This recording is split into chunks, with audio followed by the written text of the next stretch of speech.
మా అనితా మేడం గారికి కూడా నమస్కారాలండి. నేను కొల్లిగీత సామాజిక వర్గం యాతశెట్టిపల్లి వర్గం నుంచి మాట్లాడుతున్నాను సార్. మరి మా కొల్లిగీత వర్గం ఈ కొల్లిగీత వృత్తిలో మరి చాలా వెనుకబడి ఉంది సార్ ఉత్తరాంధ్రలోని.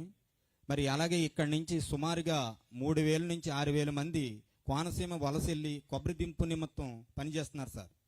మరి అక్కడ కూడా విపరీతమైన యాక్సిడెంట్ చెట్టు పరంగా కానీ అక్కడి నుంచి వచ్చేటప్పుడు కానీ మరి అలాగే ఇక్కడ కూడా యాక్సిడెంట్లు జరుగుతున్నాయండి చెట్టు పరంగా. మరి గతంలో బాబు గారు గుడివాడ అన్న గ్రామం వచ్చారు సార్. అంటే పంచాయతీ డెవలప్మెంట్ గురించి ఆ గ్రామంలో మీటింగు చాలా పెద్ద బహిరంగ సభ పెట్టడం జరిగిందండి.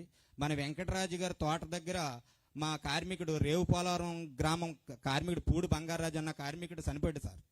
అప్పుడు పెద్ద కార్యక్రమం అయిన తర్వాత 5 లక్షల రూపాయలు ఇవ్వడం జరిగిందండి. అలాగే రాజోలు గ్రామం నుంచి దింపు తీస్తుండగా పాసిల్పూడి గ్రామంలో బ్రిడ్జి దగ్గర చనిపోతే అతను కూడా స్పాట్లో డెడ్ అయ్యాడు సార్. అలా కూడా ఆ కార్మికుడు 5 లక్షల రూపాయలు అందిందండి. అలాగే ఆ కార్మికులకి 2,50,000 ఎల్ఐసి కూడా ఉండేది సార్. యాక్సిడెంట్గా ఏదో 5 లక్షలు వచ్చిందండి. మొత్తం మీద 10 లక్షల రూపాయలు అందజేస్తుంది సార్. అప్పుడులోని ఆ కుటుంబం మట్టుకి రోడ్డుని పడలేదు సార్ అప్పట్లోని. ఇప్పుడు అదే బాధ్యత అదే కార్మికులు కూడా చచ్చిపోతున్నారు సార్. ఈ వైఎస్ఆర్ గవర్నమెంట్ వచ్చినాక కూడా 5 లక్షలు 10 లక్షలు కూడా జీవో చేసింది సార్ కొల్లిగీత వృత్తిదారులకి. ఒక్క రూపాయి కూడా ఈ రోజుకి వర్తించలేదు సార్. మరి అదే సిస్టమ్ మన పవన్ కళ్యాణ్ గారి దృష్టికి శివదత్తు గారు మమ్మల్ని తీసుకెళ్లారండి అమలాపురం. ఇదే ఇన్సూరెన్స్ గురించి మేము మాట్లాడితే సార్ ఒకరు స్టేజ్ మీద మమ్మల్ని అడిగారండి పవన్ కళ్యాణ్ గారు. ఏమనంటే మరి మీరు సచివాలయం ఉంది కదా అక్కడికి వెళ్ళి చెప్పుకోవచ్చు కదా అన్నారండి. సచివాలయం కూడా వెళ్తున్నాం సార్ చచ్చిపోయారని, మాకు సర్క్యులర్ రాలేదని సచివాలయం గారు చెప్తున్నారండి. మేము చేసేది ఇది తర్వాత మంగళగిరిలో కలుద్దామని సార్ కూడా చెప్పడం జరిగిందండి.